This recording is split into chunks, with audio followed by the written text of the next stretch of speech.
This morning I woke up really tired and I was trying to go back to sleep, and when I was trying to go back to sleep, I was experiencing that kind of remote viewing thing. And usually that only happens at night when I'm trying to fall asleep the first time, but not in the morning when I'm kind of waking up and trying to go back to sleep. So it could be a sign that my brain is starting to go into altered states-ish. And I felt a little bit of I wouldn't say they're like suicidal thoughts, but just a little bit, kind of, I think feeling the pressure of getting out of here. It might be good to go sooner rather than later, but 2 more weeks and then I'm out of here. And I was also feeling a bit of weirdness around not talking to certain people, but usually when I leave I'm on good terms, but I don't know, just not feeling it.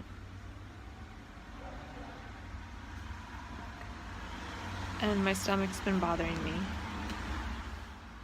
Yesterday I started typing a blog post and then I ended up typing 7,000 words. And I think I fried my brain a little bit. There were parts of the day when I was typing where I literally felt my body disappearing. And then I was remembering that I'm not supposed to be working on stuff like that. Oh, just one little quick blog post, an update, and it turns into 7,000 words.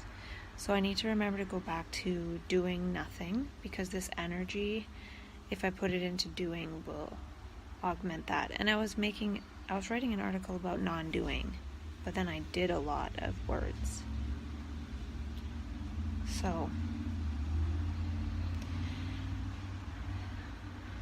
tomorrow I'm going to a nice concert. Sunday I have plans to meet a new person, which could be cool, but it might not be the right time to meet a new person. So I'm a little bit, this morning, being tired and not wanting to get up and remote viewing and consciousness leaving the body. It's like, I need to really lay low. But the energy makes it hard to remember that. This morning I took a methylfolate and a tyrosine, because that's what I usually do on the days when I feel a little bit depressed in the morning. And it usually works like a charm. By the time I'm up and about, I don't feel any of that at all. So I think that kind of stuff does work, and it's helpful to take something to mitigate whatever is happening in terms of lower consciousness.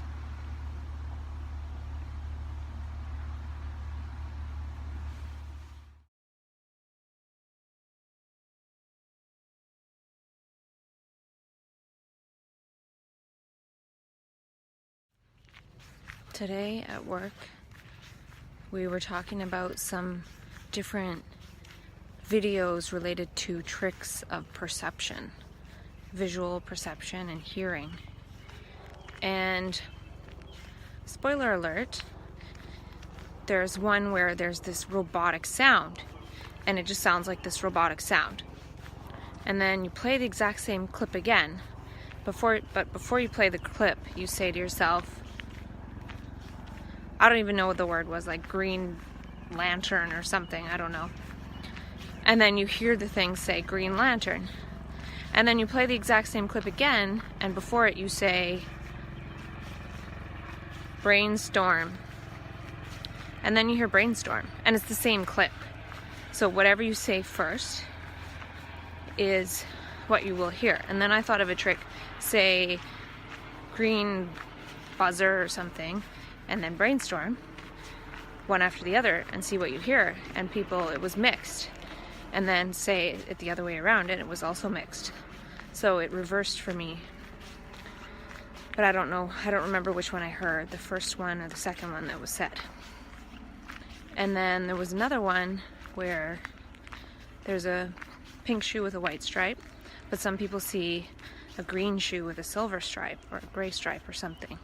But if you keep looking at it long enough and you think about pink and white, you will see the shoe turn pink and white in front of your eyes.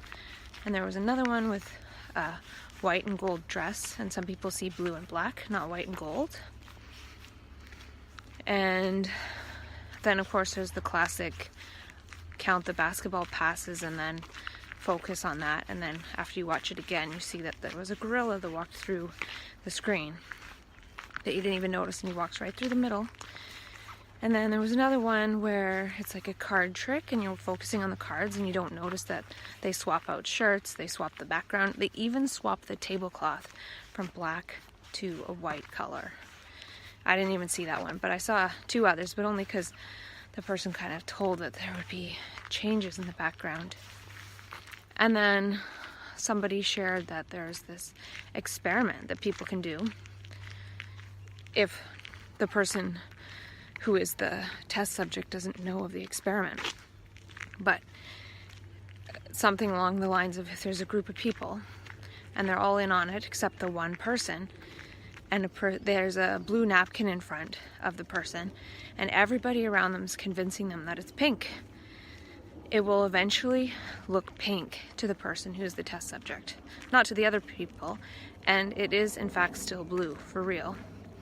So these are interesting. Oh, and there was another one that they play a sound and people either hear Yanni or Laurel, and it's the same sound. And it's not the other instance where you say what it is before, you either hear one or the other. And it kind of got me thinking about perception, which I think I used to talk about a little bit. But in terms of like the pink napkin, or the blue napkin appearing pink after a while of being convinced, it reminds me of the mental health system. It's like if everybody around you saying it's a mental illness, eventually, or pretty quickly, you're going to see it as that because of the social pressure to think that that's so. But what if there was evidence of oneness? Like, no, it's one consciousness, one mind, blah, blah, blah. And then also the thing that caught me too about the one when you say a certain word, that's what you hear, made me realize that the words that we say are really important, which people already kind of know. But like, if I say certain words, that's what how I'm going to see it. So I need to like fix my vocabulary, be even more careful with words. Even saying the word I makes one feel like an I when one isn't. One can say one feels one. Speaking in third person, I think that is, but can one speak in oneness? And then that changes what we perceive after. And it also shows one can hear one thing or another depending on one's brain. So a certain bit of information can be heard in multiple ways. So for people to they see something a certain way and someone else sees it a different way, like, oh, is it a mental illness or is it a spiritual thing or something? Well, it depends on how one hears about it and has one's brain attuned. That's what they're going to think. And since there's like a huge system of money around thinking that it's a mental illness, well, that's how it's going to be. And for the people, not the people that are thinking that, but the people that are experiencing things, they get that put on them.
Should we back up? So you can come back? Oh no. Oh. So cute. I can't believe you see Yeah. that. It's like the perfect fluff. He struck gold. Why don't you just pick up the whole thing? That is so cute. He'd probably let us get closer, but I want to be respectful. He's even like playing with it with his feet. Uh-oh. Watch out for the bird. Sorry. Oh! Oh! No, I'm sorry. That's okay. He's good. See, once our brain and our being has had that direct experience of extraordinary human potential, it can't go back. But it's forced back because most people aren't living in that extraordinary human potential, so it's challenging for one brain to stay in that, despite the gravity of the way the society is structured.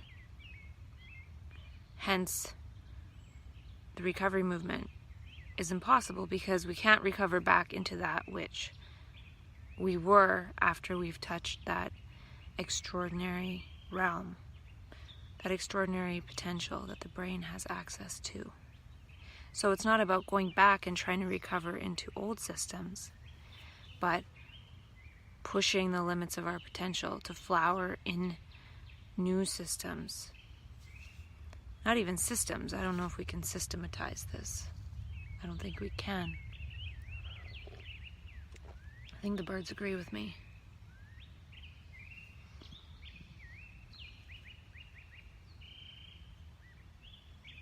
And I was thinking, or something came to mind along the lines of one of the reasons why I seem to experience this 8.5 month rhythm of 5 or so months good in quotes, 3 or so months not so good in quotes, and then it just dies. It's sort of like a flower that takes 8.5 months to grow, and then it flowers, and then it just dies. So it could be a cycle of flowering, and when it dies back into old systems of the brain, and then it can again flower out of that. And the only thing that will allow that flower to keep flowering and not die at 8.5 months is having other flowers to cross-pollinate with, because then it propagates flowering, propagates that same flower that we have access to, and then we're not detached to our supposed personal flowering, because I don't think flowering is a personal process. It's that it's making it about a person that partly is what makes it die. I was driving to the park and I was thinking that energy or consciousness is sort of like lower today. And I was realizing that there was some kind of judgment of that as bad. Subtle, it wasn't thinking about it being bad, but it's still, there's a sense of this isn't as good as what it could be. And then releasing that.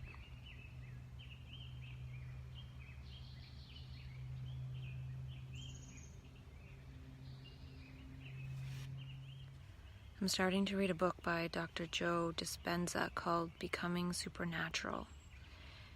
And I'm just in the beginning, and it's talking about a story of a yogi who was able to put a handprint in rock. And since he was able to do this apparently in front of students 800 years ago or something, that forces the students to challenge their beliefs about reality because they saw it with their own eyes. Yeah, they can't do it themselves, but they did see it. And for some reason, it made something come to mind along the lines of, I feel like it's possible that sometimes when people experience weird stuff in altered states, and there's others there, and it's supposedly something that nobody can see. So it could be a supposed hallucination or delusion. Other people can see it sometimes. So say I'm with a friend and something weird happens and they can see it. And then 2 weeks later I end up in the psych ward. And in the psych ward I'm telling the psychiatrist about that experience. But I'm saying it like the other person didn't see it. I'm saying XYZ happened. And it's just, to the psychiatrist, a symptom or a hallucination. But my friend saw it too. But this is the same thing if you relate it to the cave story here. The guy did the handprint in the rock, which is impossible. Other people saw it, know that it's impossible, but saw that it was possible. But they can't do it. If they change their limiting beliefs, they would be able to do it too. But they can't. So I feel like some weird stuff that happens and other people are around and maybe see it too. They see it, but they realize it's beyond their beliefs. So in a way they can't see it because they can't believe it, because they can't do it themselves too. So some of these weird things that happen that other people see too and are witness to could change their beliefs, but they're still not able to change their beliefs. Like, there are people that are able to do really crazy, impossible stuff, but that doesn't mean that other people are going to be able to change their beliefs.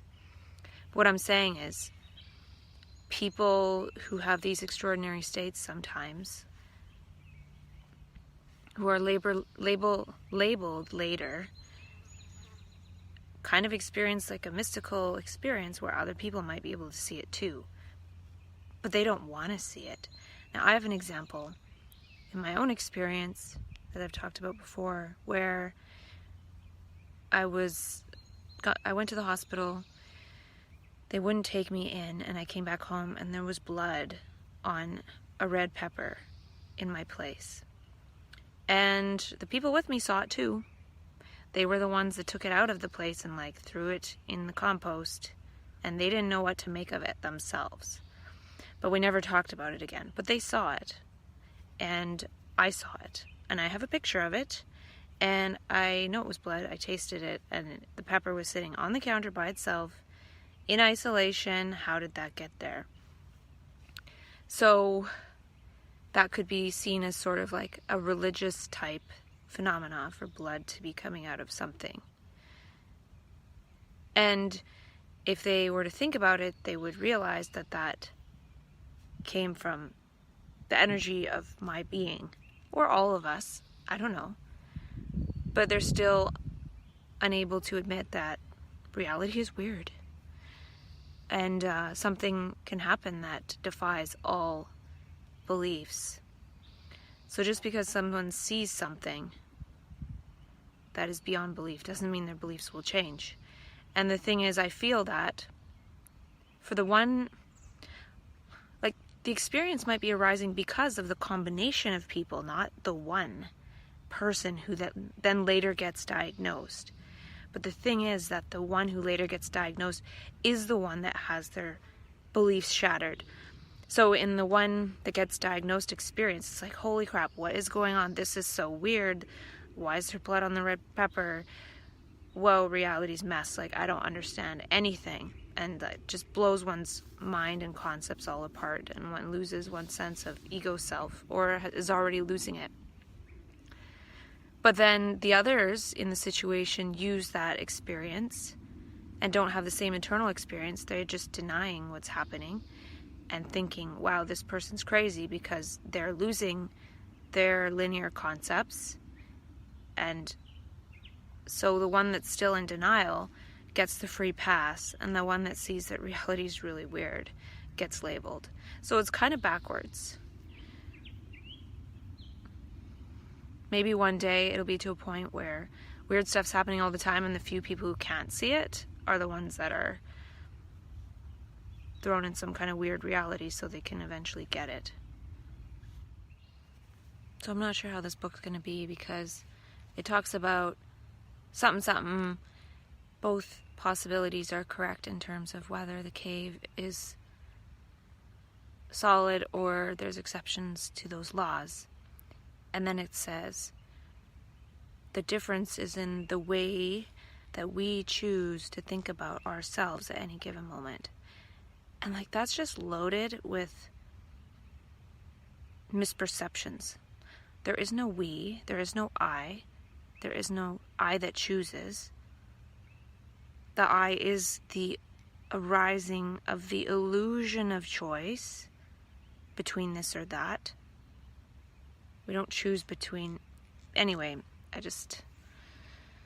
that is the fundamental fallacy, is this whole thinking that there's this I that chooses.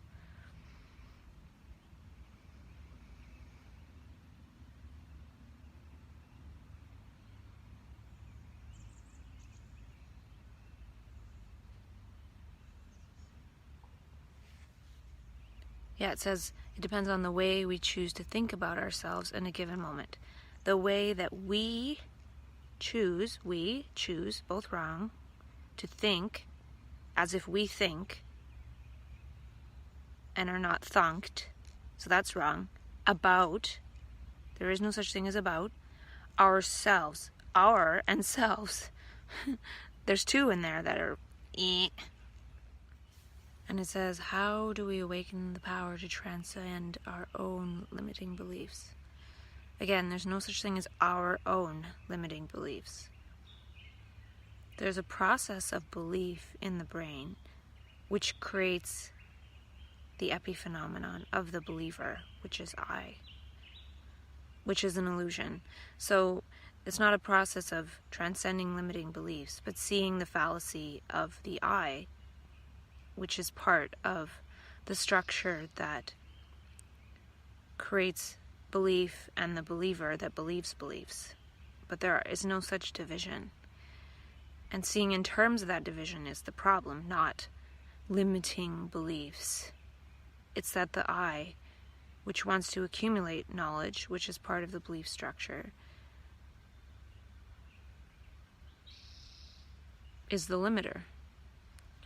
And if we think there's something that we can do to transcend it, that creates the doer, which is again the I, which is motive, which then we project what we need to do in order to transcend, which is also a belief. I believe I need to do this in order to transcend. So it's still part of belief. So we'll see what the book has to say, but yeah. And it says something about consciousness itself and the way we think about ourselves. The thinking process creates the illusion of the thinker, but there is no thinker thinking thoughts. So to say that it's how we think about ourselves, thinking about something makes us think that there's a thinker thinking about something, but there isn't.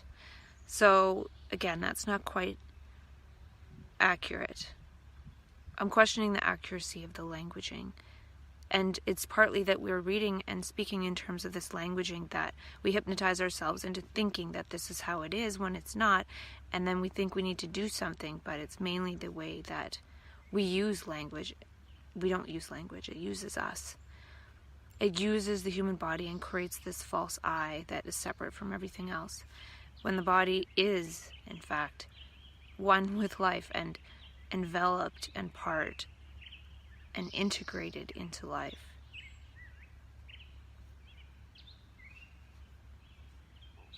There's nothing to think about that.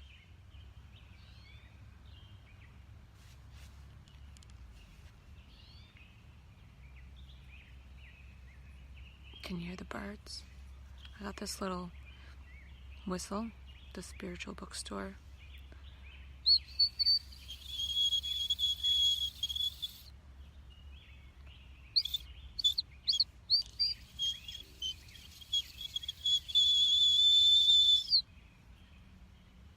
Kind of cute.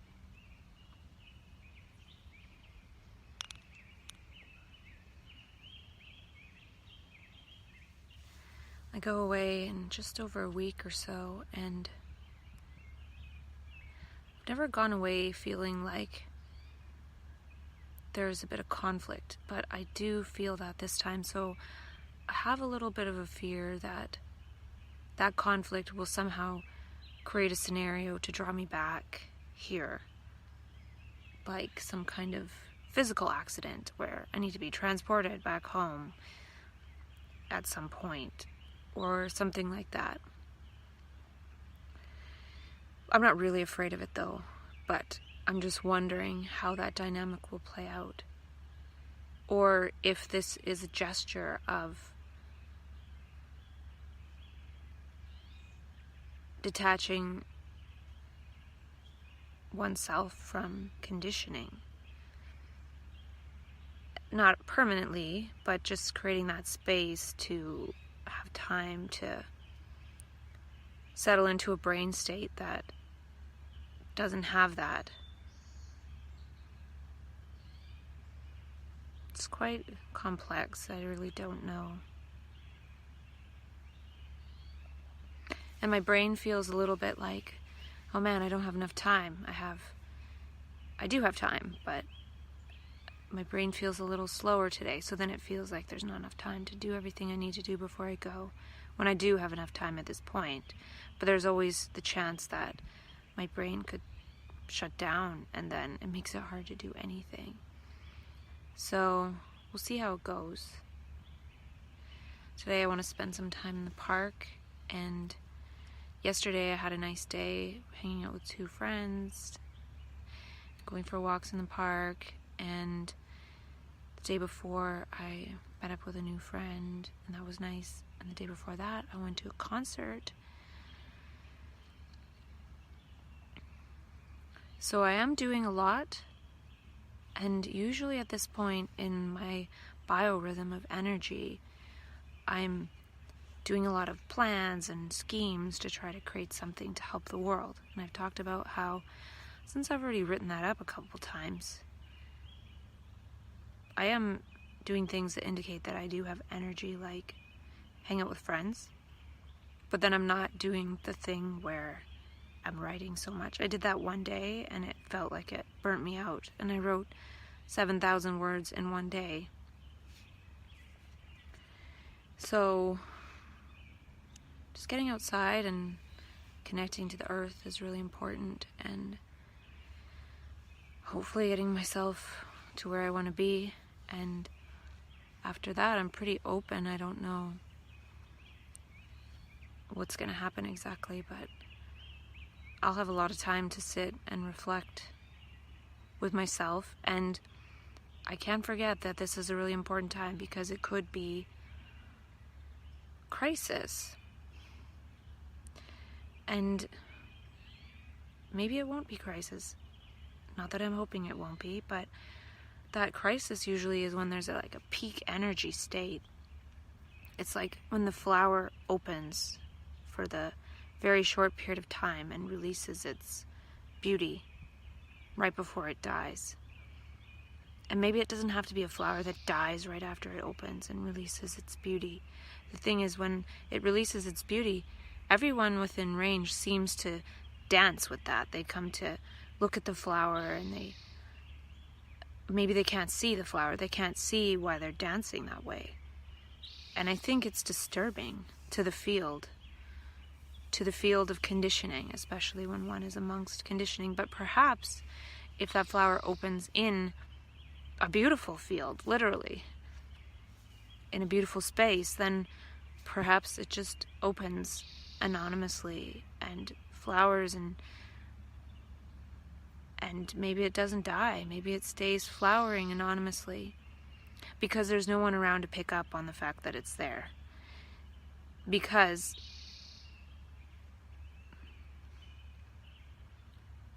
it's not safe to do that amongst the conditioning. So that would be kind of like, say there was an endangered species and it was like the last of its kind. You wouldn't just have it out in the middle of a public park. You would protect it. You would keep it safe. You would have it in a perfect environment to hope that it survives, because if it doesn't, that's the end. So it's the same sort of thing. You wouldn't just have it in the same daily life circumstances. But that's what happens to people when they flower, and then it's misunderstood, and then the flowers are thrown in hospitals and things like that.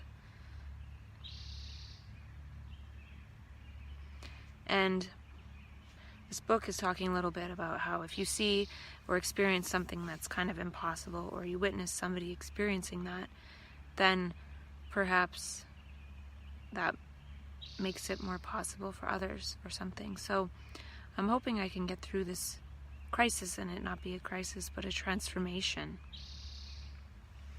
Now, since I've seen the danger of the conditioning, which manifests as security, a physical security, but then seeing how physical security amongst limitation is not security, it's insecurity, because that would be like keeping a flower in a airtight container, thinking you're keeping it safe when it needs oxygen, it needs light. You can't put a flower in this dark, airtight container and then think that it's secure. It's not. It's a living thing. You can't contain it. So in the same way, this living thing needs different environment. And perhaps this will show the need for people to be in sanctuary when this happens. And perhaps if a few people can get themselves to a place where they can get to sanctuary and transform and see that energy undistorted is all that one really needs. And it's not even, that's even mislanguaging. It's what one is as oneness with life. Even that sounds wrong, because one is that. It's beyond being that. It's a fact. So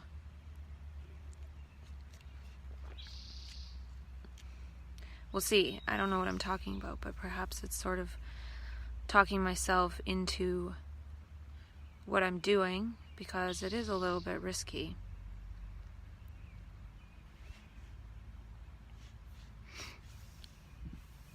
But I'm not really afraid of that.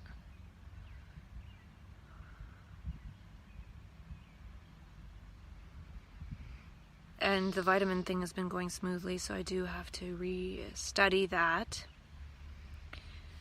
because when it goes smoothly, then I can possibly forget about the variation that I might need to do.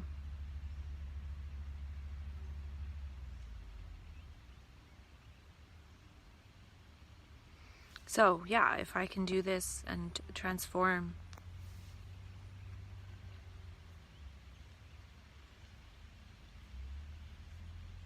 the part I'm wondering about is if the transformation can settle into the point where it doesn't matter where I am.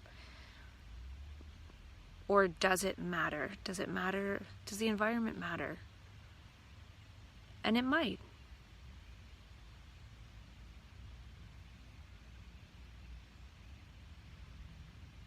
I might need to stay in beauty for quite a while. And then be like in and out of the city, not living in the city.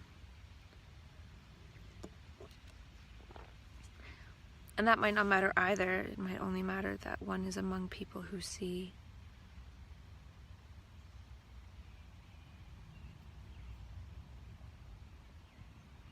I don't know. Not sure. This book is reminding me of something that already came to mind, which was that, and I've talked about this before, that mental health labels, which isn't an accurate depiction of what's happening, really. But all of that is part of the human potential movement. And that has been the path of this entity here. And we'll see what happens. But hopefully others can see that as a possible human potential movement.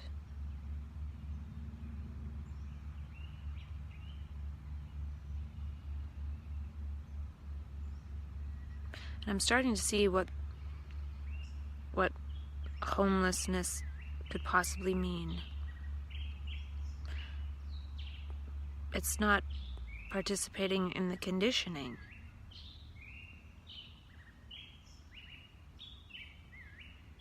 Our home isn't in this field of thought and conditioning. Like, our whole world would change if we saw things differently. Our home, planet Earth, would be paradise. It would be something totally different.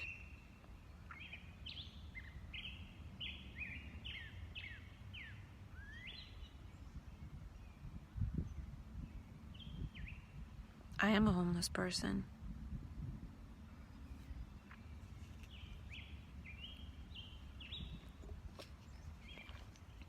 The conditioned world isn't my home, and it doesn't create a home.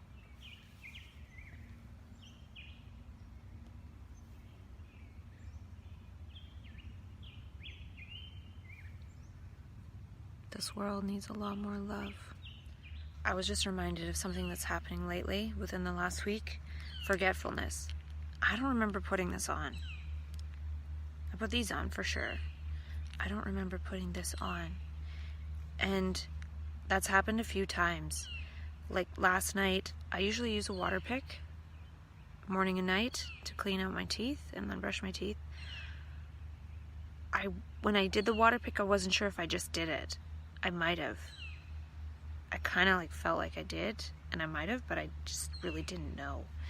So that is a little hard because I put my evening supplements that I take before bed together in a little container. And last night, I was pretty sure I didn't have the quetiapine in there. And I had eaten all of them, and I'm like, I'm pretty sure there wasn't quetiapine in there. I'm pretty sure I forgot to put it in. So I took 2 more, but I don't think I took 2, but I wasn't sure. That's a tough one. But just being a bit more forgetful. But the thing is, if I'm not doing stuff where I don't really need to remember, it's not a big deal. In the past, when I've had a crisis, I've been doing things where I have to have executive functioning and collate things, which takes some brain processing that was disappearing, and then it gets frustrating. But if I'm not doing those things, then it doesn't really matter. So that's why I'm spending my time in the park when I can, and then with friends, and doing a little bit of work, but not really too much writing. But talking to myself seems to be okay. I've done that, and at times that makes me breathe calm. So I think there's something different about writing something down and talking about it, or talking about something without writing it down. It's more present. If I write something down, it indicates that I need to come back to it later. Whereas when I'm talking to myself, that's the finished thing. I'm not going to watch this again. And yeah, it's the finished thing. It's finished. And I don't have to remember anything. If it's something I wrote down, I put a little check mark beside it, and it's done. So something about being done with something that negates the whole concept of forgetting.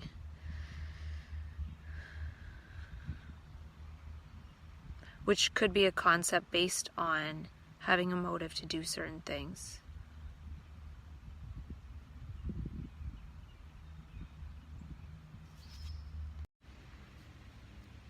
I'm reading the book Becoming Supernatural by Dr. Joe Dispenza. And I'm just on the first bit of the first chapter after the intro. And when I read the book, I realize that so much of what I've been talking about is true. And then he's sort of written a book with more of the science about it. He was describing the process of fight or flight, or being in stress when cortisol is released, and how it does a bunch of things. But one of the things is it puts more energy to the hindbrain, and there's less creative thinking, and it's more like to get oneself out of there.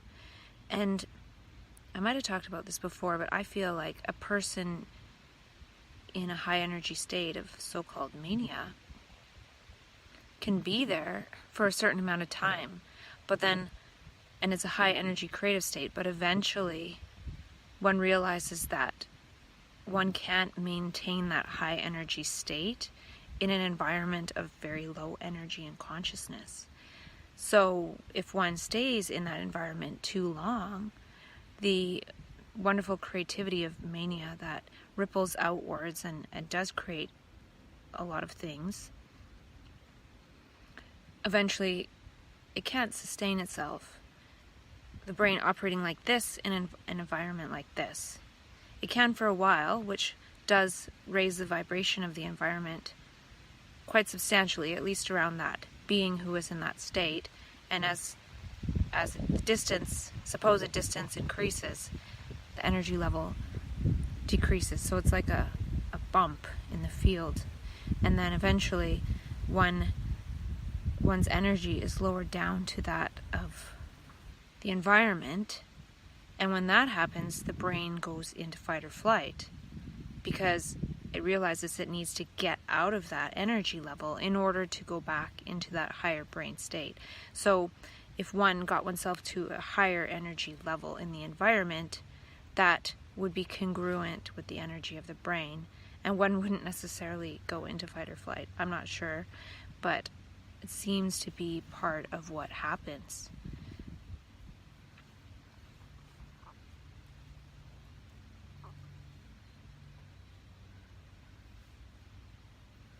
But most of us get captured and we never get the chance to go into a higher energy environment. We get transferred to a lower energy environment and get pumped full of low energy chemicals to lower the energy of the brain, to keep it low, in that low state, to be able to function in that. But it doesn't work.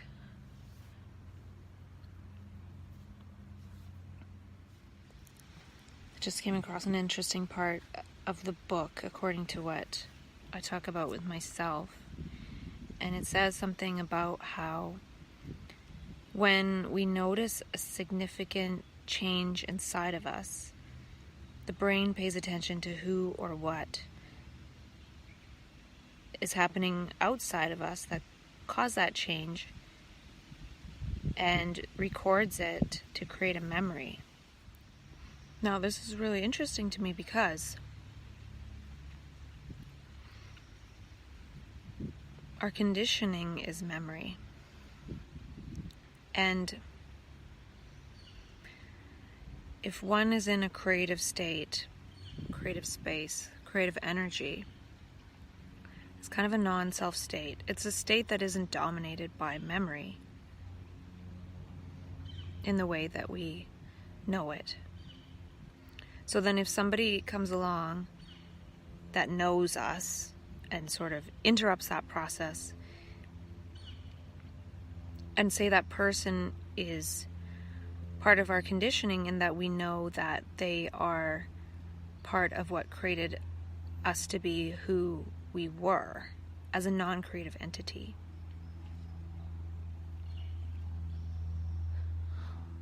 That person is known in memory, and that person is seen to cause the change in our internal state.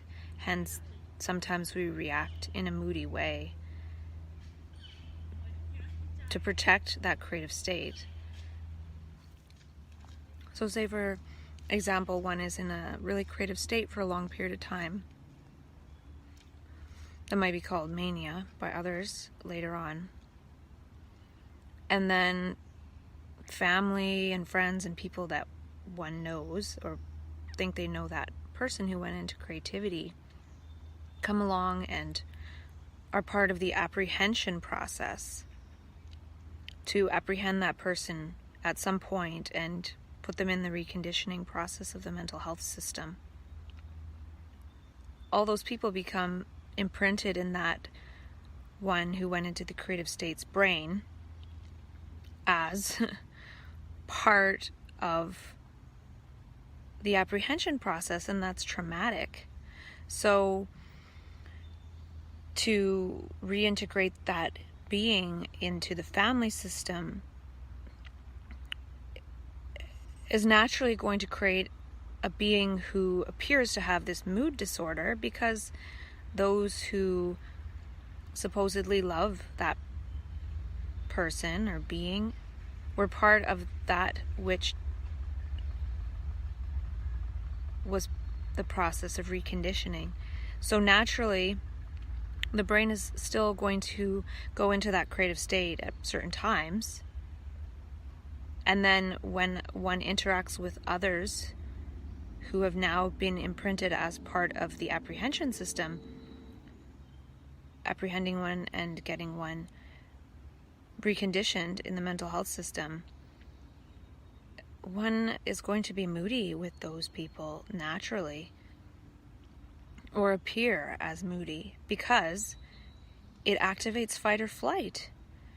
Because one was in fight or flight, and those people were a part of apprehension sometimes, and if they weren't, they're a part of detention, of detaining and maintaining that individual as mentally ill.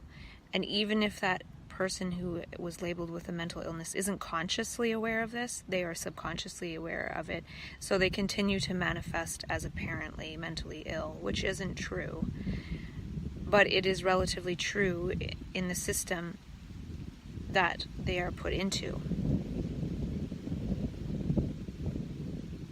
So if one doesn't have that memory of apprehension subconsciously triggered by continuing to interact with those beings, one might have a chance to go back into a sustained creative state, perhaps.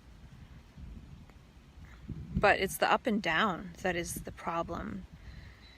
It's the brain going into creativity and being interrupted by conditioning, and then that jump in level of consciousness creates an epiphenomenon of a very strong I, a very strong ego protection.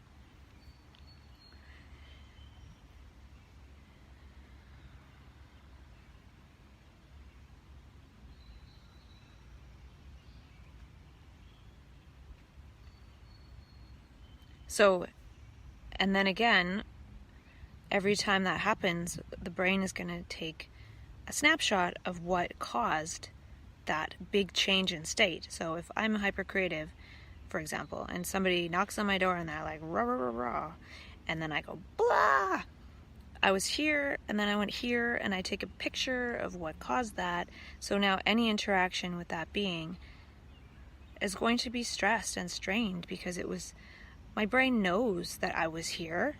That person that knocks on the door doesn't know that. My brain does. And then now I'm here, and I'm maybe consciously or subjectively, I don't even know why. But the brain knows. So that creates more fight or flight, building up of stress. And then eventually, one gets to a point where one's in crisis and is kicking and screaming in their supposed home environment, and then they're thrown back in the process of reconditioning again. So it's a no-win scenario. Getting out of that environment would be helpful for a chance at opening up possibilities. And when one's brain can get settled into possibility, then that conditioning won't necessarily do that per se. I don't think. I still haven't got to the point of testing that out. That's sort of the next 10 months, is getting to this place where I can see what the energy does when the doer is absent, and taking that energy somewhere else where it won't be misinterpreted by the conditioning around oneself that envelops oneself, and can only lead to reconditioning the entity that seems to have access to that energy at some points.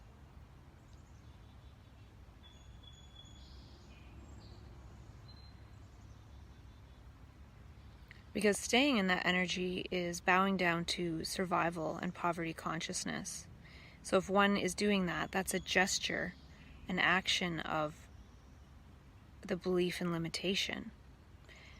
And, the opposite of that, or something that can manifest when one doesn't believe in limitation, is wandering in mania through talking to strangers and synchronicity, and that doesn't work either. Because that energy gets wasted still in conditioned structures and misinterpretation. And that can get misconstrued too, because in that process, the brain might record memories of doing this process of just going off and wandering and spending money and everything's fine and wonderful, will create a place where the brain sees, I could just do that again because it felt so good. It created this state change that's so high, so I just want to go off and be randomly whatever. So that isn't necessarily correct either. So what I'm experimenting with, don't know if it's correct, is consciously see, intelligently see, one needs to change one's environment to peace and nature for a while, of nothing, not doing anything with the energy, not going into the field of doing with the energy, because anything that is done through the field of doing needs to be undone, and it will be undone as quickly as it was done. So to do nothing and leave nothing undone, which is a quote of sorts.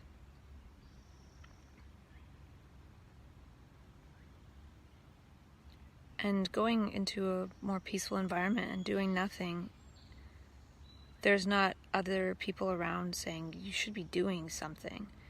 So a lot of people who get this energy, they end up doing not much of anything during life, watching TV, but then they have other people sit around them in their life judging them, thinking, oh, you should be doing something, you should be functioning, you should be working, you should be doing this. And that sort of creates a field where the person sits and does nothing but watch TV. And if one is in an environment where one can do nothing and not be judged by it, do nothing and be one with nature. Nature really loves it when humans are one with them. Nature doesn't... Whoa. Butterfly. The butterfly confirms this. Nature doesn't judge and say, you should be out doing some kind of human thing. Go work. Go do something that is going to destroy nature. No, when we sit with nature, it says, yeah, just do nothing with me. And as we sit with nature, I came across a book, something about the biophilia effect. I was at a spiritual bookstore and I came across a lot of books. I don't think I need to read these books. I've already talked about most of the stuff in these books. Maybe reading it is confirming it with myself and not trying to prove it to others, of which there are none. And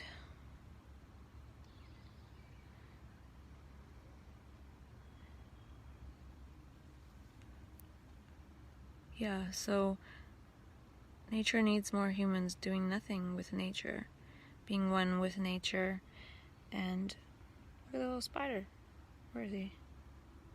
There he is. You'll be happier on the table, little spider. No, apparently he's happier on my hand.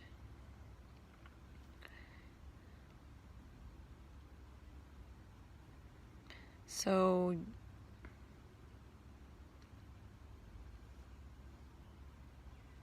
when we do nothing with nature, we create a battery, a cycle of energy with the whole universe, as opposed to fragmenting our energy into human constructs, which are destroying the world.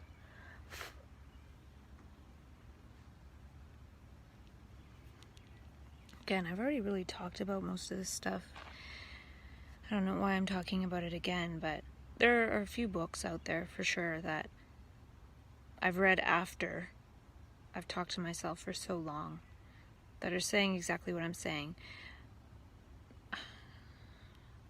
that sounds a little bit too strong, but what's not happening is it's not being offered to people who go into these states. So even this book, Becoming Supernatural, is like, well, you're a normal human being. You're caught in habit and routine and boringness, and I'll tell you how to become supernatural. And there's so many people out there who are non-volitionally becoming supernatural and being thrown into the psychiatric system and not being nurtured and cared for until they settle into the supernatural state. There's nothing we have to do to get into that. I think it'd be more powerful to support those who are going into that naturally. Have the people who are doers create structures for non-doing to settle in, for the quantum brain to settle in, to create quantum communities where people who get radically disconnected from human conditioning and are rendered non-functional to non-function and be cared for, supremely cared for, not fed crap and fed toxic stuff.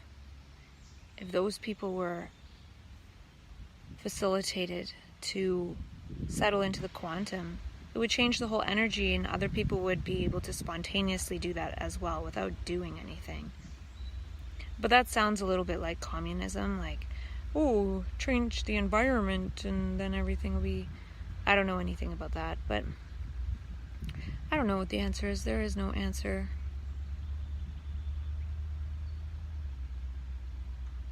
The answer might be to be in dialogue with others. But right now I'm in dialogue mostly with myself, though. One of the dialogues could be to be in dialogue with those who are doing these amazing scientific things like the Heart Math Institute, Institute of Noetic Sciences, Dr. Joe Dispenza, the Flow Genome Project, and tell them, help us. Put some of your energy towards people who have already checked out of the conditioning, who have been checked out of it by the universe, by experience, by trauma, by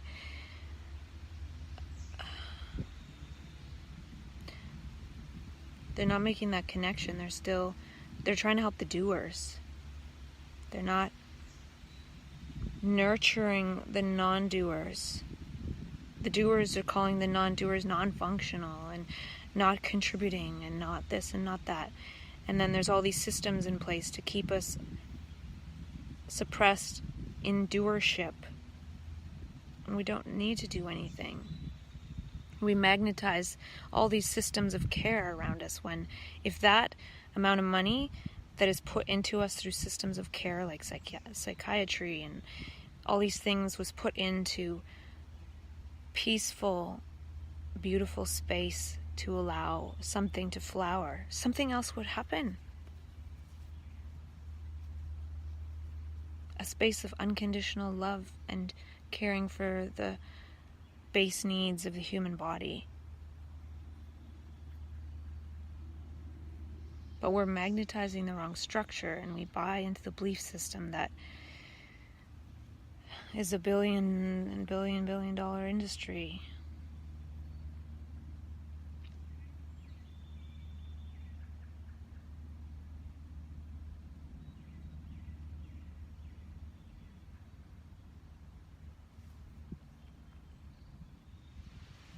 The book also says when the fight or flight nervous system turns on and stays on, it utilizes energy to neutralize the threat of the outer environment.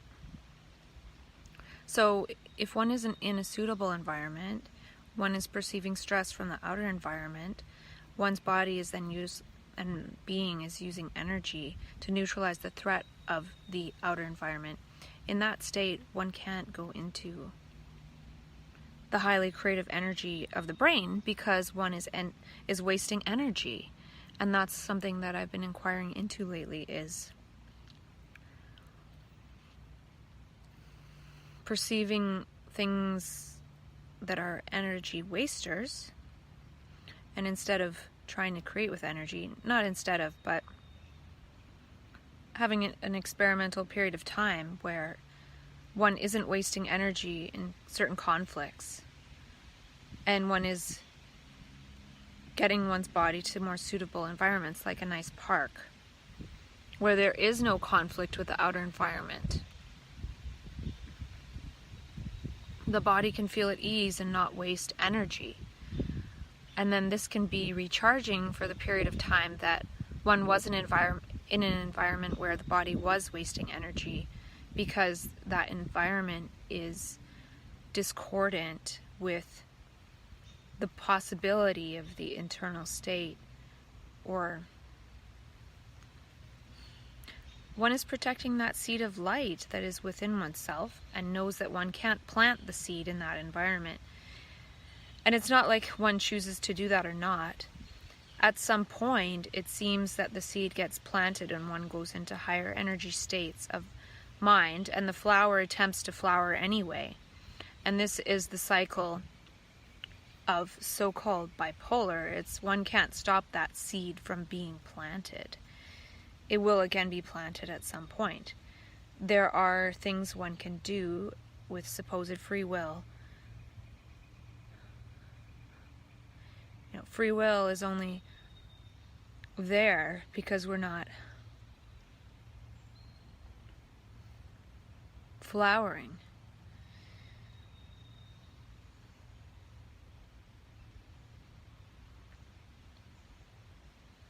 So what one is saying is use one's remaining free will to get to a place where one can plant the seed and allow it to flower into something beyond this thing of free will and choice.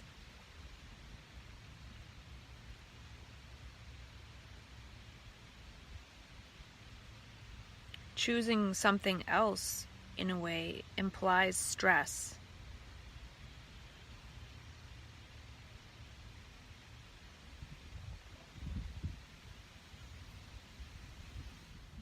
In the book, it also says that elevated emotions release thousands of chemicals to help repair the body. And now think about this. Think about how elevated one gets in the state of so-called mania. If elevated states and emotions release chemicals to help repair the body, one could see that state as a state of repair, or releasing ripples to repair the body and repair and heal and repair some of the trauma and undo that. And in that process of all those chemicals being released to repair and heal the body, there is a congruent state subjectively and manifestly of elevatedness that goes with the release of those biochemicals that are healing. And at the same time, it produces that state of being very elevated, and the gestures and behaviors that go along with that, and the values and the traits. And at the same time, one gets a blueprint of that elevated state of how one would be if one was fully repaired. So it creates this heightened state which creates ripples of healing. And at the same time, that is the way one would be if one was healed. And it's a space and it's a state beyond time. It's a quantum state, and it's a state of possibility. And one goes into the state of highest possibility in manifest behavioral subjective level to create those ripples of healing into the field of time and space that one can step into, because one now has that blueprint. Hence, people go into that state again, which is a healing state again. So one isn't going to stop going into those elevated states until one is healed. And even though the elevated states are nice, they're temporary, so they're not they're not necessarily that one is healed, but it shows the possibility of being healed. And in that state, one feels like, oh, it's going to last forever. I'm healed. I'm perfect. Everything's perfect. But one falls out of it. And one might think, well, that sucks. That's not fair. Why can't I just stay there? Well, when we fall back into the field of time and space unfolding in a linear, logical manner, we then are reacquainted with the sense of free will. So it is of our own apparent free will in the Newtonian world of linearity that we can move to create a life unfolding that would move us back to that state of heightened energy and feeling of perfection and oneness, and everything is perfect. And I'm wondering if, when we fall out of it, with the awareness of that possibility and that blueprint of that potentiality that was imprinted, can we be aware that everything is perfect now with what is, even though we fall back into a what is that we don't, quote, like.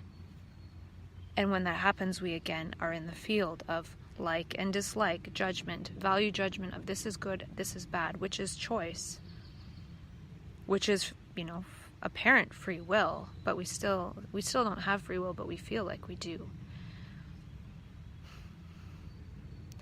I'm feeling like we have free will when we're free of the field of conditioning, of the field of linear time. Then we're not bound by anything. We're free, and there's no will required to be free. It's just what is. It's a fact. So we use the feeling and sense of free will, which isn't true freedom,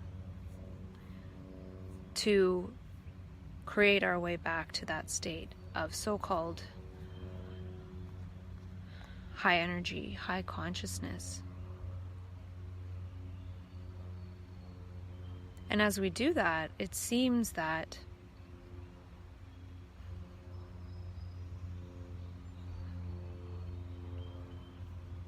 one must, not must, but somehow, even though one goes back into this feeling of free will, one must humbly understand that there is no free will.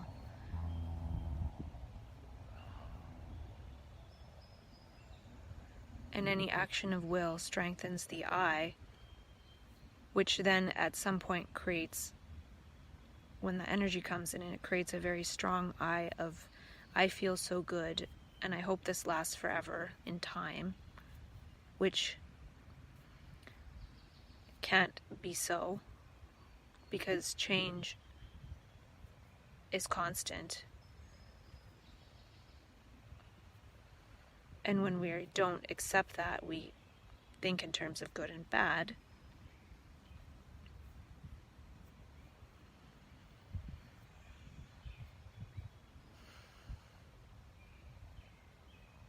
So we come back to go on a path of healing.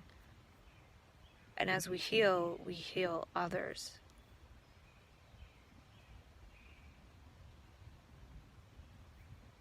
So, say for example, I was able to heal myself to the point where I no longer have to participate in psychiatry or the mental health system.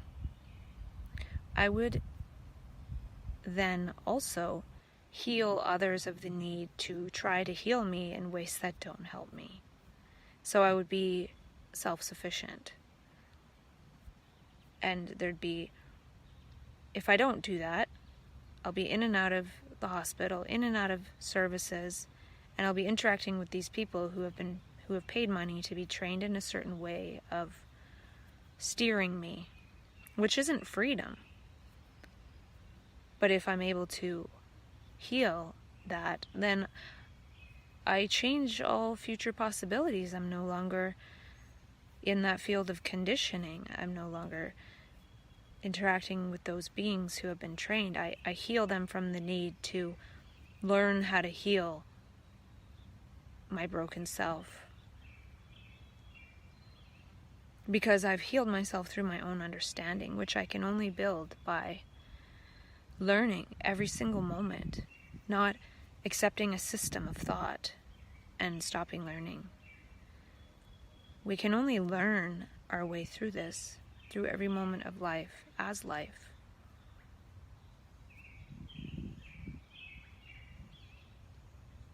The brain is designed to learn, and when we memorize something or accept something or believe something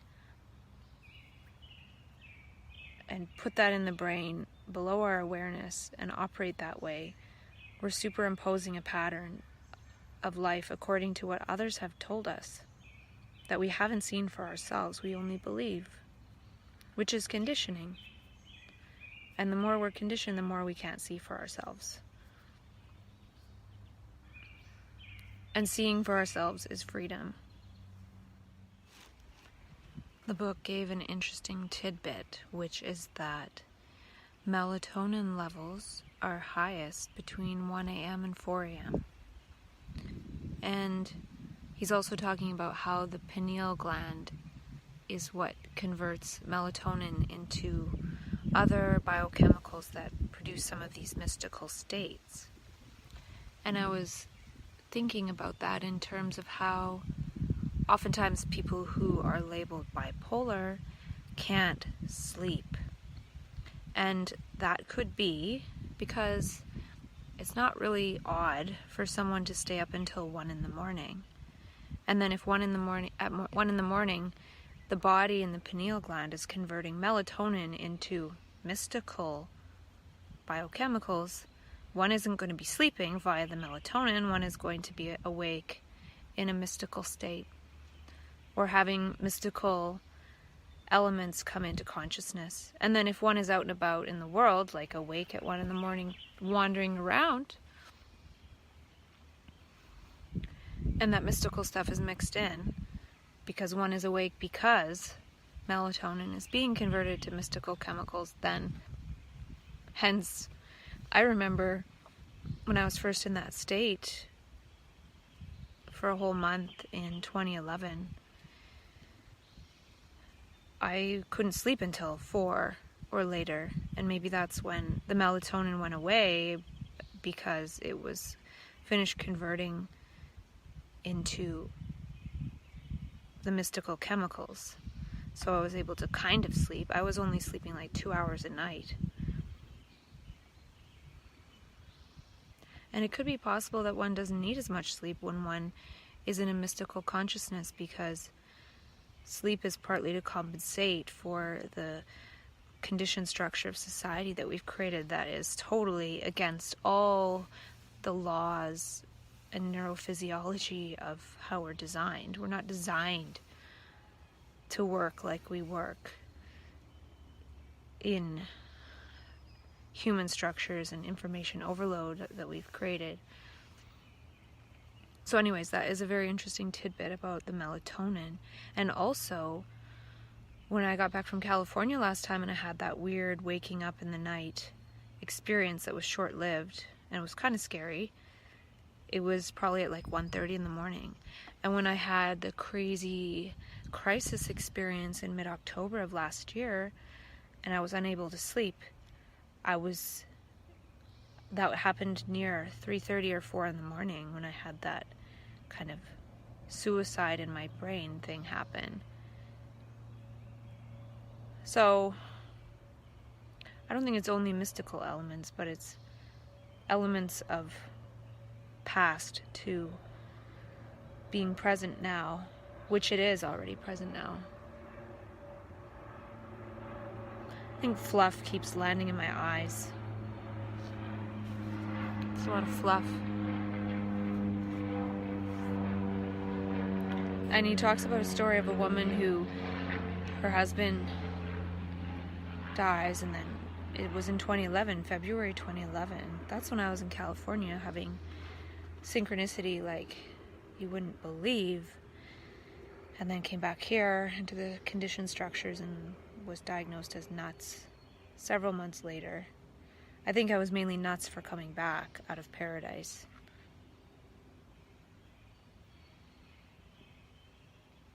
And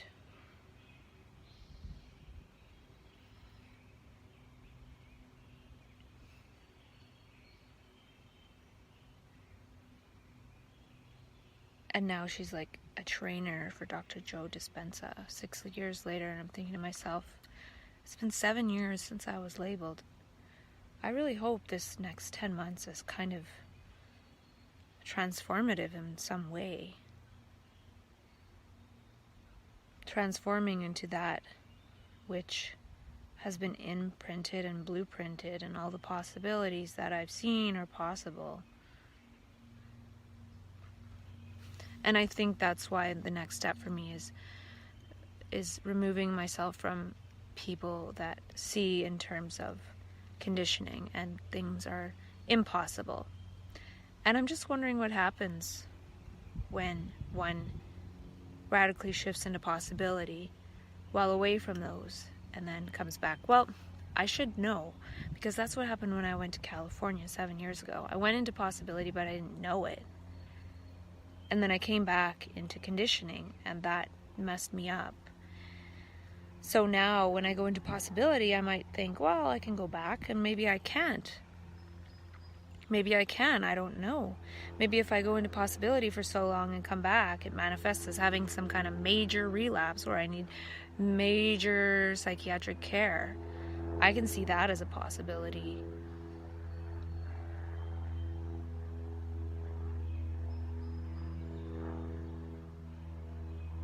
Because I literally won't be able to communicate with that anymore unless I learn how to communicate with that. But I feel like I can learn how to communicate with that with people that don't have an attachment to me being who they think I am.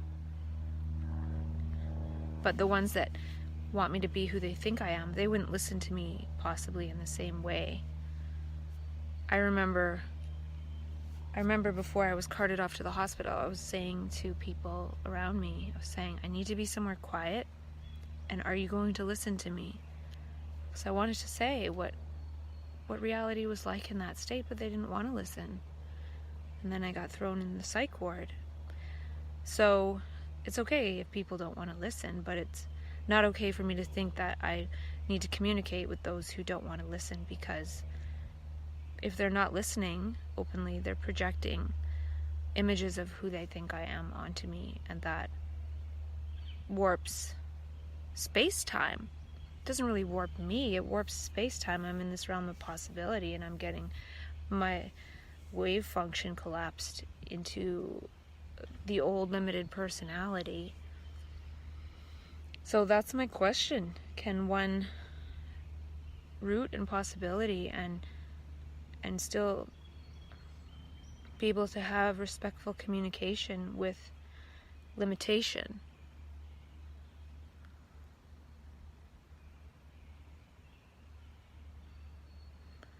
And can one test that, and can one come to a conclusion of, no, I can't, and say respectfully, I can't speak with you right now?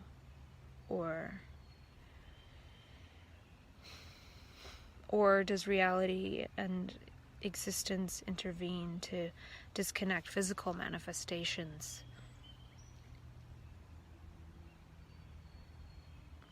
I see that as entirely possible.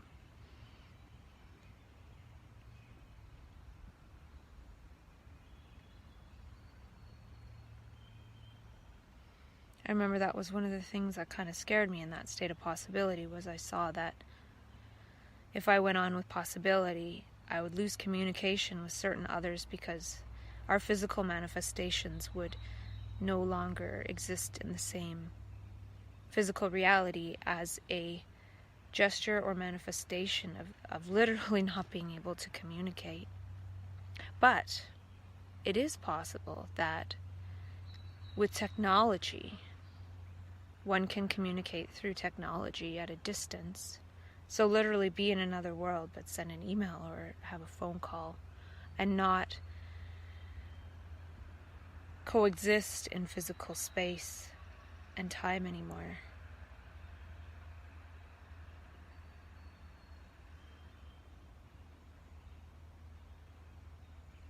And people will kind of forget about the me that they think that I am.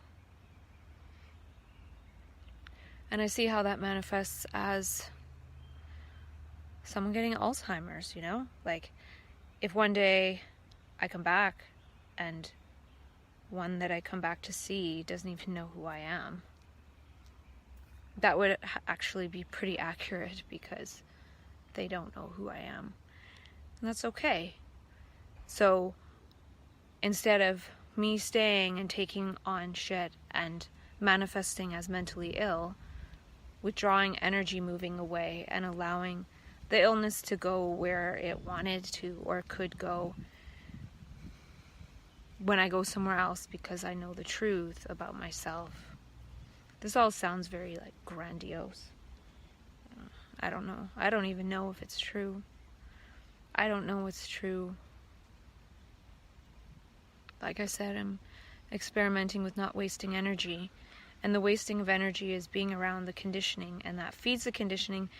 It literally, like that good energy that would make flowers bloom that don't even exist yet, in connection with nature and the earth and Gaia, is feeding the structures of conditioning. And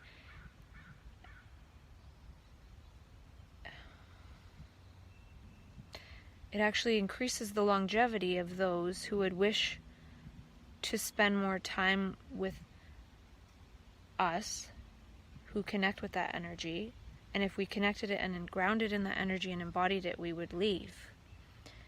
So when we're unable to leave, we get stuck. But that energy's still there, and it's feeding the longevity of the one who is mentally ill, feeding those around them so they can continue doing exactly what they're doing, which is what needs to be undone if they would listen to those who connect with the energy and are able to communicate it. But unfortunately, we don't know how, and then we communicate that we are these mentally ill people, and nothing changes. And longevity, that energy goes into the longevity of the structures of society that would oppress us, as well as the system of the family that would oppress us as well. And it increases their longevity. And then another possibility is, like I said, going away.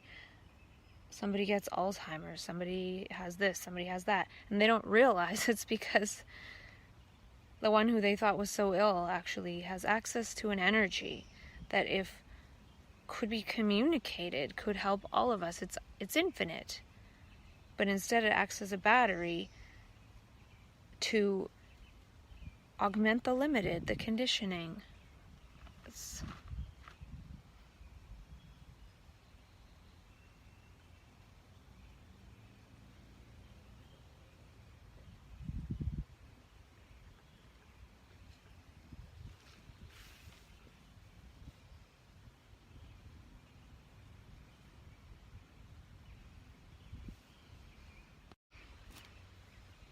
What I just said, it's interesting to sit here and talk about that seemingly rationally and logically, in terms of the logic of possibility, not the logic of linearity, but the actual fact of sitting here in this park right now makes certain things possible. The experience of the wind blowing, the experience of watching all the fluff come from the trees, and the bugs and the spiders crawling on me, and the ants and butterflies, has nothing to do with linear time. And then the fact of being somewhere else, sitting there, different possibilities. Or if I were at home, different possibilities, different epigenetic matrix. So talking about the possibility of moving somewhere else, some other physical location, and how moving to a place of higher vibration resonates more with higher vibration, and likely would cause less troubles for this individual being, supposed individual being. And that would change the dynamic of that which one left behind. Now, I remember being in a state where one wasn't talking about that rationally, but one was feeling it and sensing it. One was in that quantum state of seeing possibility as a felt sense, as in overlapping realities present now. Right now I feel like I'm in this reality, but there's times where I've felt like I'm in multiple ones, and each step I take, I see the change in possibility, and I see the future. Like I would literally feel like, wow, if I go this way, that person over there is going to get Alzheimer's. And I don't know in how long, because it's a timeless space. So it's hard to know when, and that's the part that's scary. One sees the possibility, but one doesn't know when. That's the surprise. Or one sees one's own demise, each way one turns. And then the mental health system is often seen as surrendering to one's own longevity with the conditioned circumstances one is in now, and getting stuck in that, because then it's hard to leave once one has a diagnosis. So it could be the longest material existence one can have, being in that system. Otherwise one goes into the light,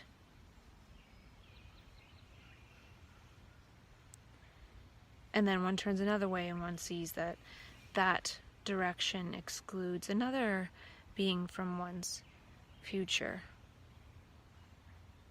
And so one surrenders to the longevity of all others, and takes all these chemicals and stuff, and then reduces the longevity of one's own physical existence by doing that, to stay put and feed the longevity of others. I don't know. I have no idea. But it's one thing to be here sitting here talking like that or talking about it, and it's another to be in that state where one can see it everywhere one looks.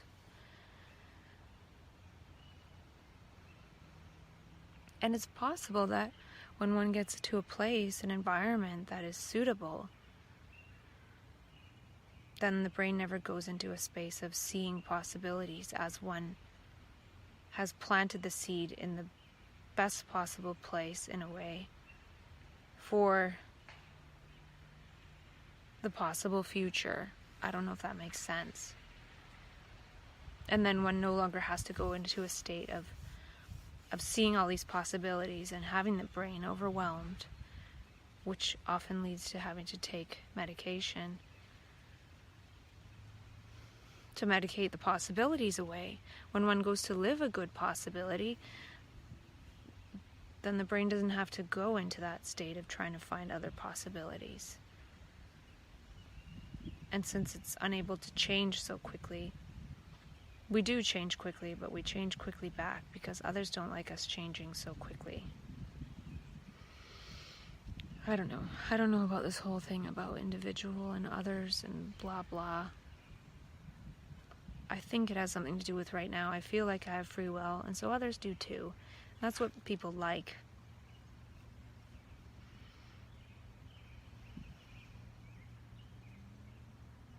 And I'm hoping to get to a field where there's no free will, but there is freedom.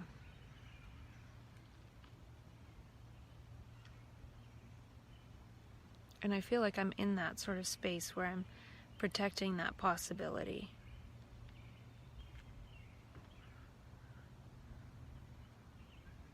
And protecting this one from the free will of others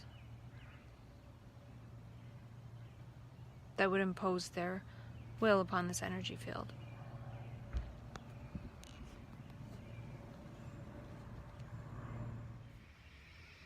You know, there really is a reason why there's a saying, I wouldn't hurt a fly. Because flies are considered to be one of the most disgusting creatures. I remember when I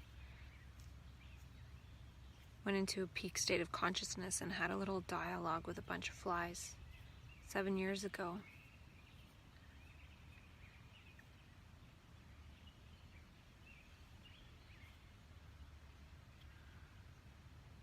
I said to myself I wouldn't hurt a fly.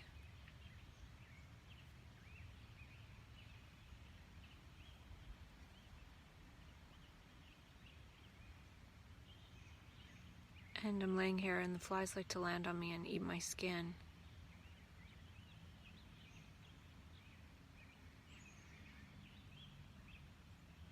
And I think that's a gesture of not hurting a fly and allowing them to feed on that which is dead on my material body, which is allowing them to fulfill their function. They eat dead stuff, which is necessary.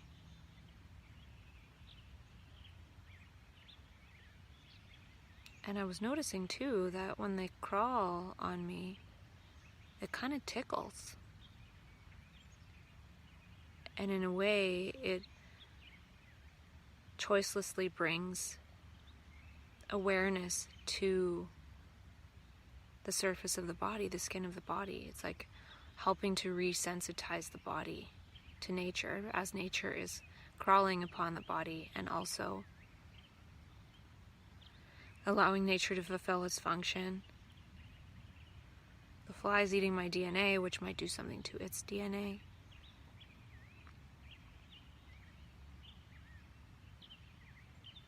I actually feel that in the future we'll see that flies are really important for human longevity, because if we allow them to eat some of the dead stuff on us instead of just swatting them and killing them, and then saying they're dirty because we burst them open, and they carry diseases. Well, they do if you smash them.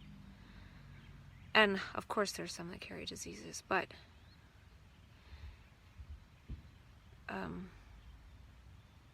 those are important for genetic changes as well. But anyways, the resensitization of them, tickling the skin and appreciating that, and appreciating what human constructs have deemed one of the lowliest creatures on the planet, and how we abhor insects in general, when they're one of the most important things. Everything's important, but they're so important. So the gesture of allowing something to fulfill its function in conjunction with the human body, as opposed to not allowing them to touch us or crawl on us. They joyfully dance around, eating dead bits of us. By allowing them to do that, I feel that we become, in a way, subconsciously okay with death, and allowing that which is part of transforming death into life to do its thing. And in that way, it's a gesture of longevity.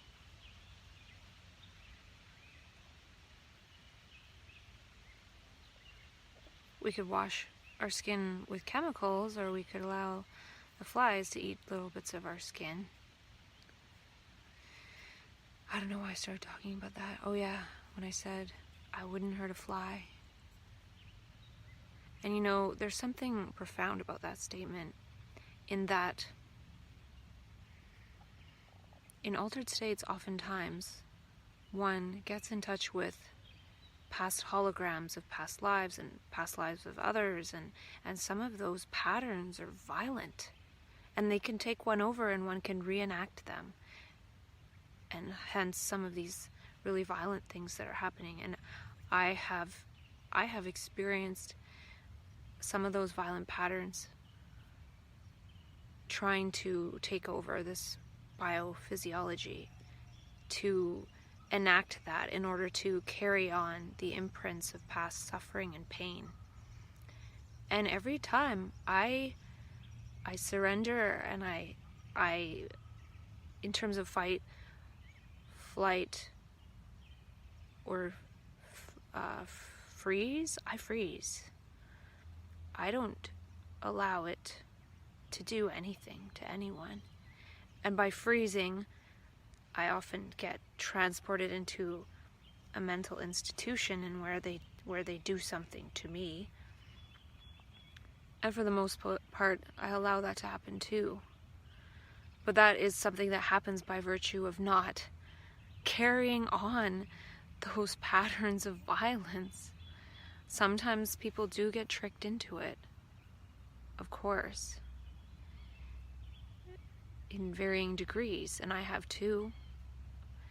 But I've never physically hurt someone, and I have had a couple of those violent patterns in the beginning, and then later on it's only usually directed toward myself in terms of I might violently end my own physical existence in what's called suicide.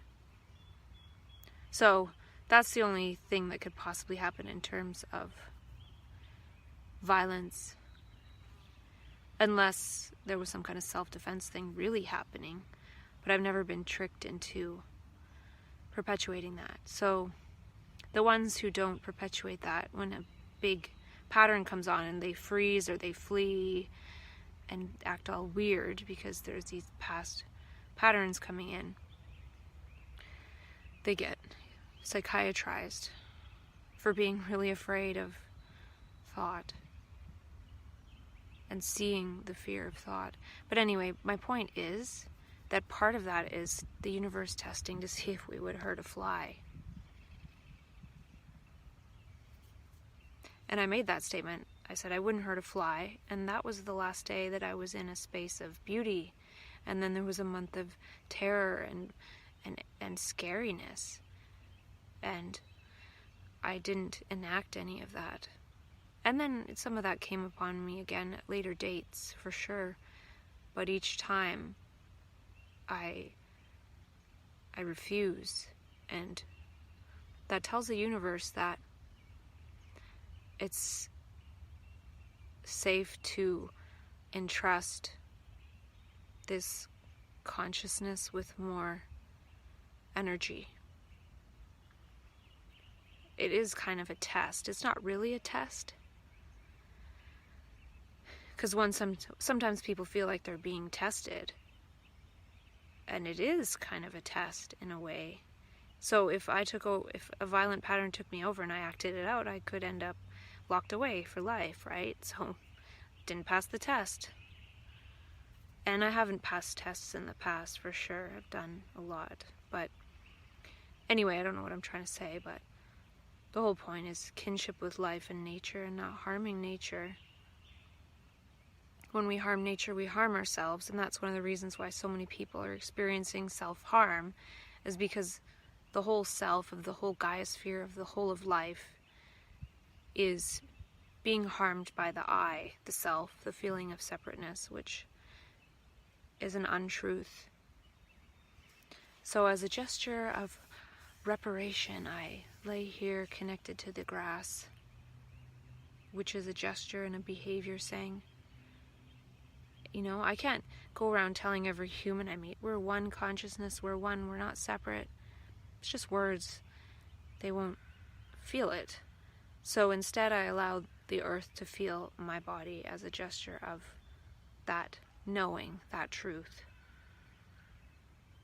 Maybe that's part of the function, is just lay on the earth.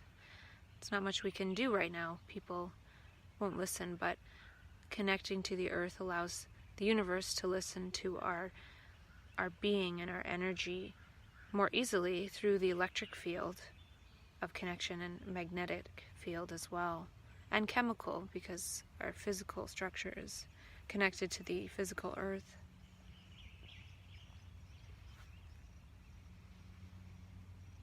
So it's a communication beyond words. And the thing is that this love, this oneness, this eternity is something way beyond words. So this again is a gesture of eternity, of communicating beyond words. I don't have to tell the earth anything, or the universe.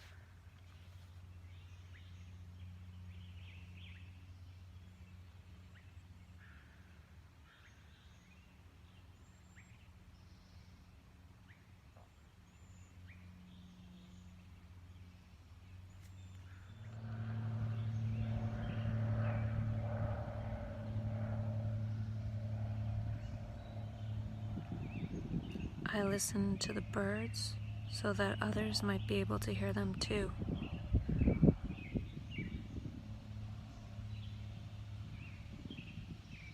The brain state changes from I as a center to the epiphenomenon of beauty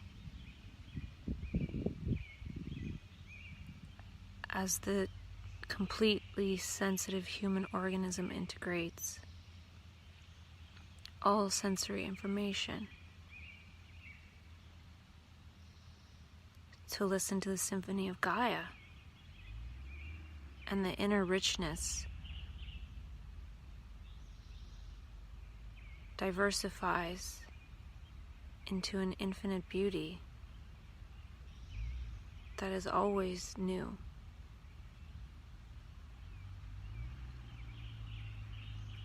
And in that way, the inner disappears. There is no inner, but the outer beauty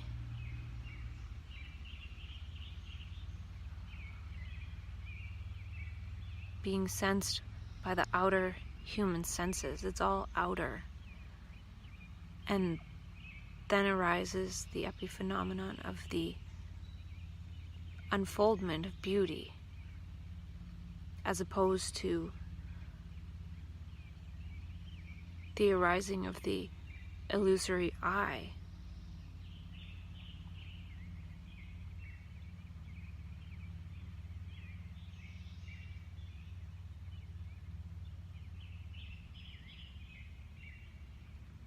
And the beauty that is the birds as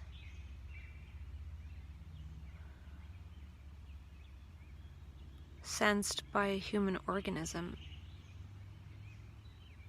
necessitates the human.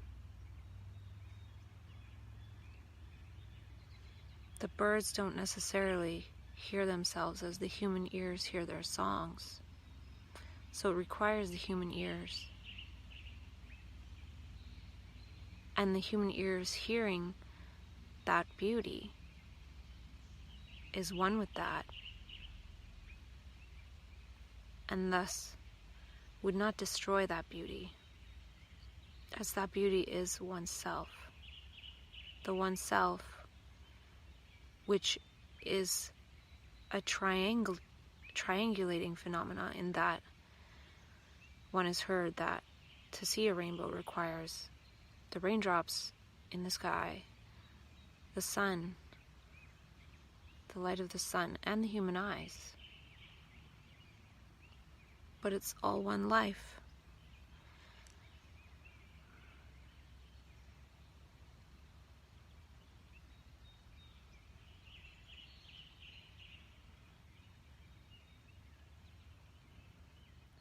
The I is suffering. It's not that one needs to relieve the suffering of the I. The I is suffering. When there's no I that blocks the vision of the eyes, the three eyes, then one can see that life is beauty.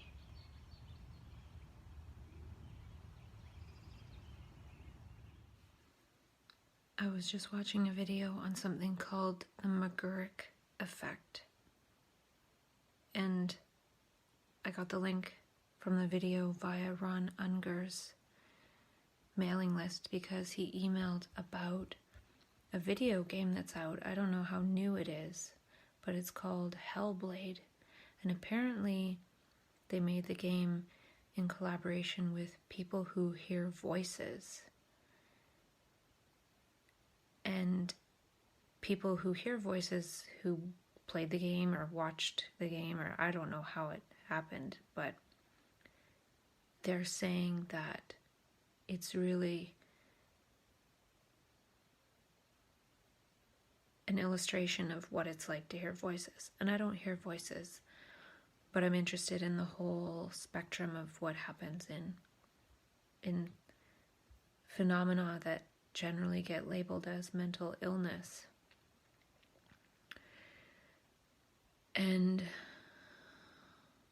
so they're saying the video game is quite accurate, and then people who hear voices are saying things like,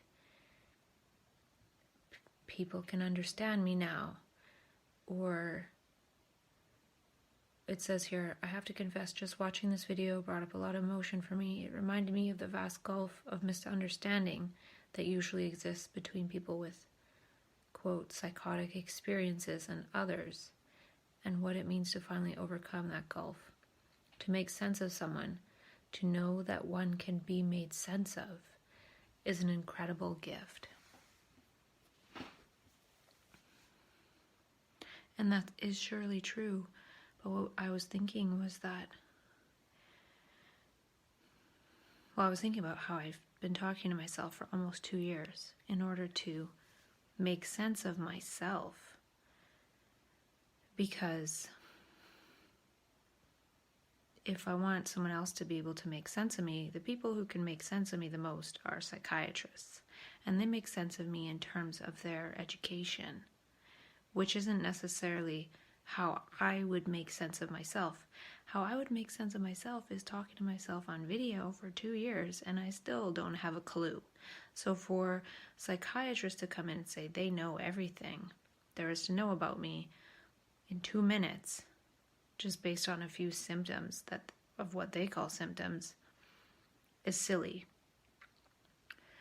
So it's wonderful for others to be able to make sense of me. But even if they did start to be able to make sense of me, I've probably only scratched the surface of making sense of myself, so how could I expect anyone to be able to make sense of me? And I don't know if I really want anyone to try. I would rather bring the energy back to myself and make sense of myself for myself, which is making meaning for myself. And I make tons of meaning. That's kind of what I do.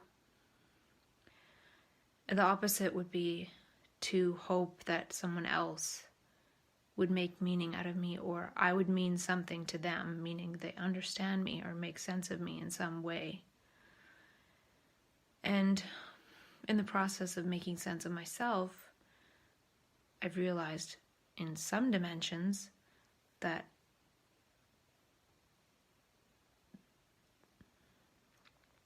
I do have a function that I can't even make sense of. It's beyond logical sense making. So if I can't make sense of it, how can I expect someone else to make sense of it? It can intimate itself in some ways by certain clues and signs, but even that isn't it. So for example, there could be a little synchronicity that happens. And that is sort of a sign or a symptom of that energy at work, but it's not the energy at work. The energy at work is so much more vast than that little tidbit that was made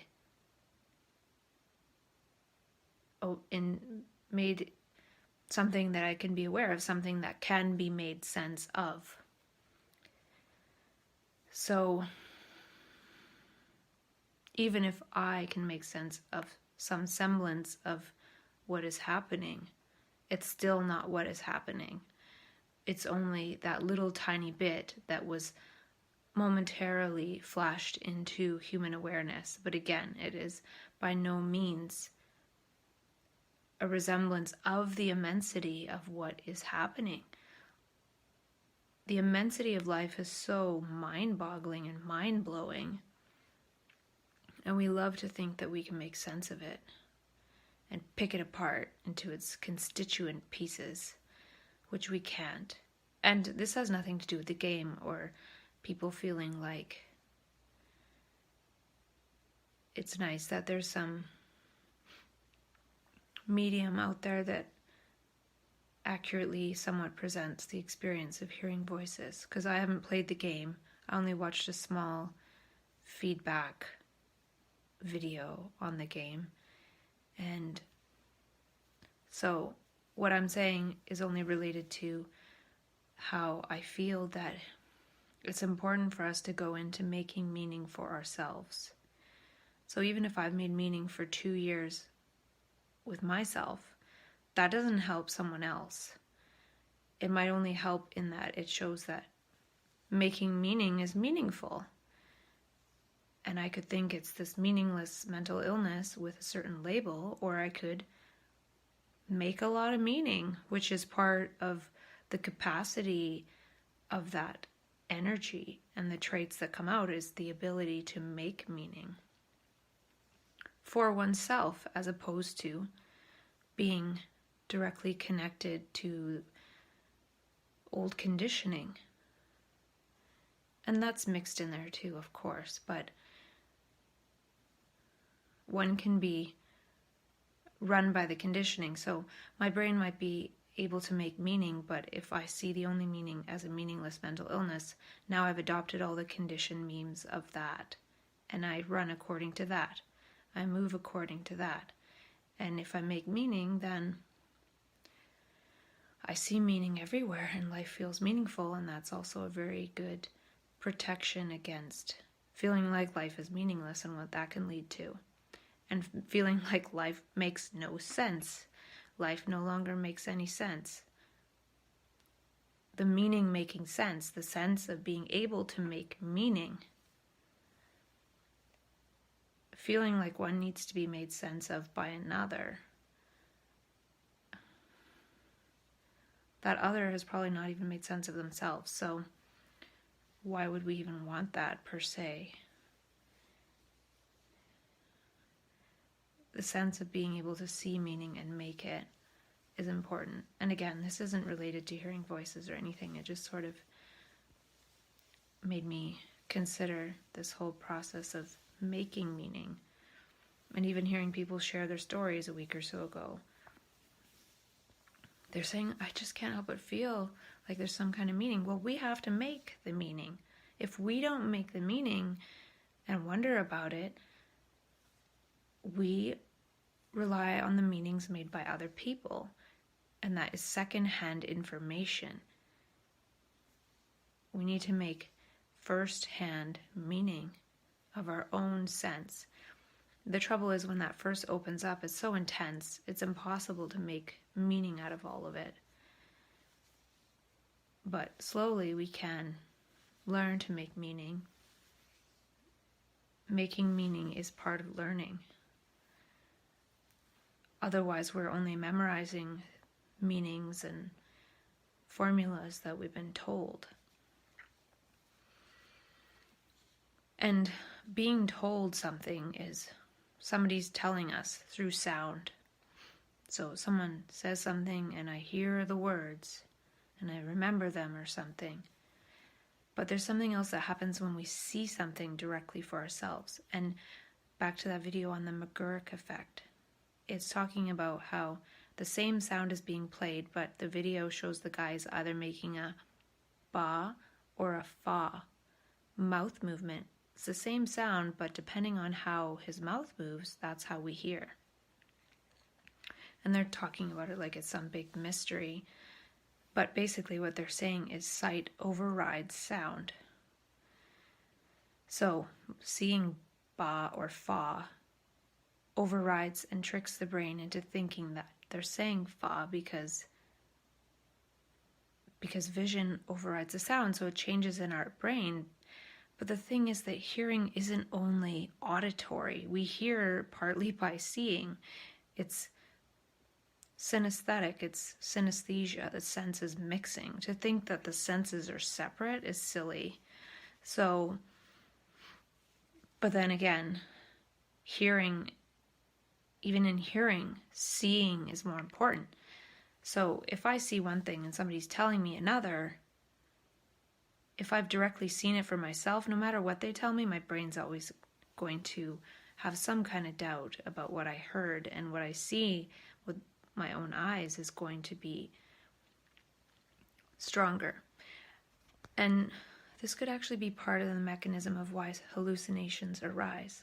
Not why, but a correlation in that we're trying to realize that what we see with our own eyes is more important than what we hear from outside sources or people telling us. And so we start seeing things to see it within our our own eyes to start to see the importance of seeing things with our own eyes. But the brain distorts that process and projects things outwards that aren't really there, apparently.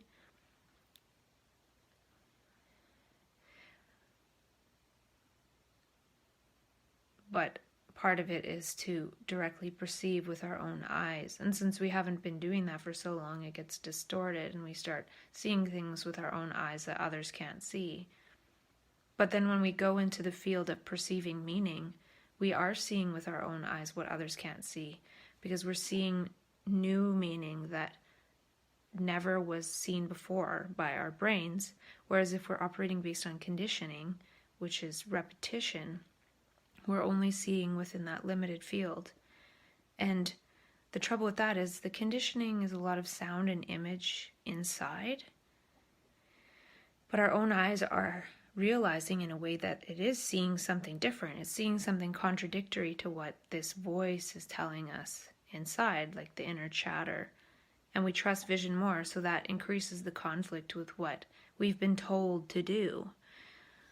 There's a lot of things going on there, and I don't know really what I'm talking about, but the Maguric effect video also said that when there's conflicting information, the senses have to try to make sense of it.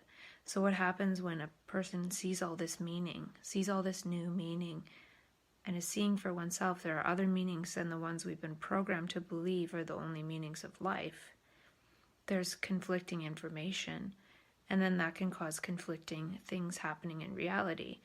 Like, we could start projecting outward the things that are going on inward, because we're starting to see meaning. So then that's conflicting information. It starts messing with our senses and how we do sense reality. And then that makes us question reality even more. Or question our conditioned reality. So hopefully one day we'll get to the point where we don't need to start hallucinating and questioning reality to look from a place of not knowing, to look from a place of questioning. Because when we eventually get to a place where we're hallucinating and reality's doing all these weird things and conflicting things are happening and our brain can't make sense of anything, we start questioning reality. But I feel that we can be raised to look at reality with a question mark in our eyes, not full of all this information that is image and sound in our mind that's conflicting with actuality that we can see with our own eyes, but we can't really see with our own eyes because our eyes are distorted by the sounds inside.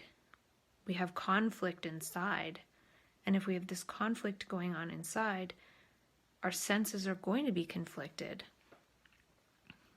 because we're full of conflict. Whereas if we weren't full of conflict, our senses would be holistically processing everything, and we'd be able to move according to that without distortion. I don't know if that makes any sense, and that doesn't matter. What matters is being able to see something new for oneself, make things up, synthesize information for oneself.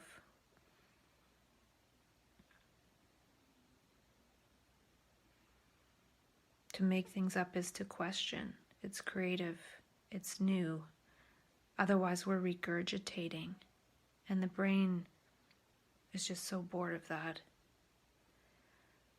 No wonder it goes off into all this funny hallucination stuff. It's just bored.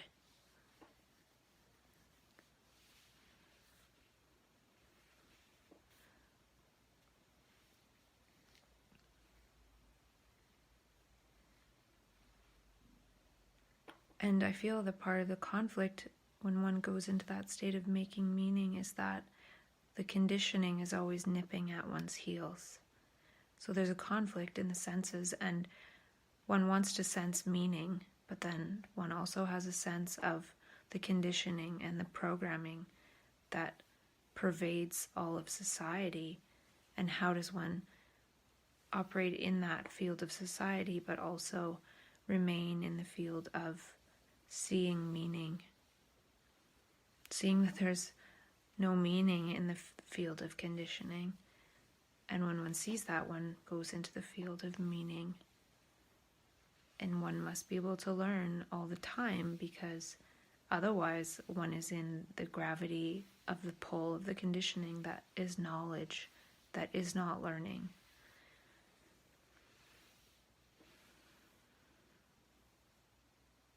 Blah, blah, blah, blah, blah.